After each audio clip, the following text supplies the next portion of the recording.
আমেরিকার নবনির্বাচিত president Donald Trump জো বাইডেনকে হারিয়ে নতুন করে আবার আমেরিকার প্রেসিডেন্টের পদে বসেছে। তার উপরে হামলা নিয়ে নতুন করে অনেক তথ্য উঠে এসেছে। কারা জড়িত, কি তাদের পরিচয়, এই নিয়ে কিছু বিস্তারিত তথ্য আপনাদের জানাবো। ভিডিওটি আপনারা মনোযোগ সহকারে দেখুন। যদি ভিডিওটি ভালো লাগে তাহলে লাইক, কমেন্ট ও শেয়ার অবশ্যই করবেন। ভিডিওটা শেষ পর্যন্ত দেখে চ্যানেলটাকে অবশ্যই সাবস্ক্রাইব করে দেবেন। মার্কিন নির্বাচনের আগে ডোনাল্ড ট্রাম্পকে হত্যার জন্য ইরানি চক্রান্তে অভিযুক্ত ফারহাদ সাকেরি কে?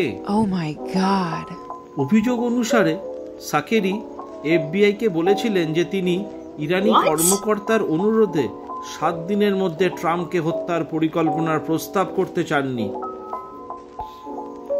রিপাবলিকান নেতা ডোনাল্ড ট্রাম্প, যিনি সম্প্রতি অনুষ্ঠিত মার্কিন নির্বাচনে বিজয়ী হওয়ার আগে ইতিমধ্যে 2টি হত্যার চেষ্টা থেকে বেঁচে গিয়েছিলেন। বহুল প্রতীক্ষিত নির্বাচনের কয়েক সপ্তাহ আগে আবারও একজন আততায়ী লক্ষ্যে রয়েছেন। মার্কিন যুক্তরাষ্ট্রের বিচার বিভাগ প্রকাশ করেছে এফবিআই এই মারাত্মক পরিকল্পনাটি ব্যর্থ করে দেয়।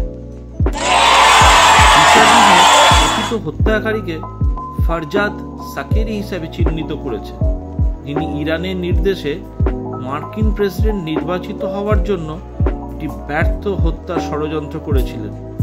ম্যানহাটনের ফেডারেল আদালতে দায়ের করা একটি ফৌজদারি অভিযোগে অভিযোগ করা হয়েছে যে ইরানের আধা সামরিক বিপ্লবী গার্ডের একজন অজ্ঞাতনামা কর্মকর্তা সেপ্টেম্বরের একটি যোগাযোগের নির্দেশ দিয়েছিলেন যাতে ট্রাম্পকে পর্যবেক্ষণ ও শেষ পর্যন্ত হত্যা করার পরিকল্পনা করা যায়। বিচার বিভাগ ইরানের শাসক গোষ্ঠীর একটি সম্পদের বিরুদ্ধে অভিযোগ করেছে, যাকে সরকার কর্তৃক অপরাধী সহযোগীদের একটি নেটওয়ার্ককে নির্দেশ দেওয়া হয়েছিল যাতে প্রেসিডেন্ট নির্বাচিত ডোনাল্ড ট্রাম্প সহ তার লক্ষ্যবস্তুগুলির বিরুদ্ধে ইরানের হত্যার ষড়যন্ত্র আরও এগিয়ে নেওয়া যায়। জানা গেছে যে সাকেরি হত্যার ষড়যন্ত্রের পরিকল্পনা করতে না পারলে তেহরান মারাত্মক হামলা থামানোর নির্দেশ দিয়েছিল, কারণ ইরানি কর্মকর্তা বিশ্বাস করেছিলেন যে ট্রাম্প নির্বাচনে হেরে যাবে এবং তখন তাকে হত্যা করা সহজ হবে। অভিযোগে বলা হয়েছে। অভিযোগ অনুসারে সাকেরি এফবিআইকে বলেছিলেন যে তিনি আইআরজিসি কর্তৃক নির্ধারিত সময়ে 7 দিনের মধ্যে ট্রাম্পকে হত্যার পরিকল্পনা প্রস্তাব করার পরিকল্পনা করেননি। সাকেরি আইন প্রয়োগকারী সংস্থাকে জানিয়েছিলেন যে এই বছরের 7ই অক্টোবর তাকে প্রেসিডেন্ট নির্বাচিত ডোনাল্ড জে ট্রাম্পকে হত্যার পরিকল্পনা দেওয়ার দায়িত্ব দেওয়া হয়েছিল। তিনি আরও বলেছেন যে তাকে নিউ ইয়র্ক সিটিতে বসবাসকারী 2 ইহুদি আমেরিকান নাগরিকের উপর নজরদারি করার দায়িত্ব দেওয়া হয়েছিল এবং একজন আইআরজিসি কর্মকর্তার দ্বারা একজন ভুক্তভোগীকে হত্যার জন্য $5 লাখ মার্কিন প্রস্তাব করেছিলেন। তাকে শ্রীলঙ্কায় ইসরায়েলি পর্যটকদের টার্গেট করার দায়িত্ব দেওয়া হয়েছিল। ফারজাদ সাকেরি কে? ইরানের রাজধানী তেহরানের বাসিন্দা ফারজাদ সাকেরি, 51 বছর বয়স। একটি ডাকাতির অপরাধে 14 বছর কারাভোগ করার পরে 2008 সালে নির্বাসিত হওয়ার আগে প্রায় 2008 সালের মধ্যে মার্কিন যুক্তরাষ্ট্রের অভিবাসন করেছিলেন। সাম্প্রতিক মাসগুলিতে সাকেরি আইআরজিসি লক্ষ্যবস্তুগুলির উপর নজরদারি এবং হত্যাকাণ্ড পরিচালনা করার জন্য আইআরজিসিকে অপারেটিভ সরবরাহ করার জন্য মার্কিন যুক্তরাষ্ট্রে কারাগারে দেখা অপরাধী সহযোগীদের একটি নেটওয়ার্ক ব্যবহার করেছিল। তার নেটওয়ার্কের 2 প্রধান সদস্যদের মধ্যে রয়েছে তার সহ আসামিরা নিউ ইয়র্কের স্টেটেন আইল্যান্ডের জোনাথন লোডহোল্ট 36 বছর বয়স এবং নিউ ইয়র্কের ব্রুকলিনের কার্লিসেল রিভেরা ওরফে পপ 49 বছর বয়স। নিউ ইয়র্কে ইরানি বংশোদ্ভূত মার্কিন নাগরিক ইরানি শাসনের একজন স্পষ্টবাদী সমালোচককে হত্যার ষড়যন্ত্রে জড়িত থাকার অভিযোগে এই 3 জনের বিরুদ্ধে একটি ফৌজদারি অভিযোগে অভিযুক্ত করা হয়েছে। ইরানের কথিত টার্গেট মার্কিন নাগরিক ইরান সরকার কর্তৃক নির্দেশিত অপহরণ এবং অথবা হত্যার জন্য একাধিক পূর্ব পরিকল্পনার লক্ষ্যবস্তু হয়েছে।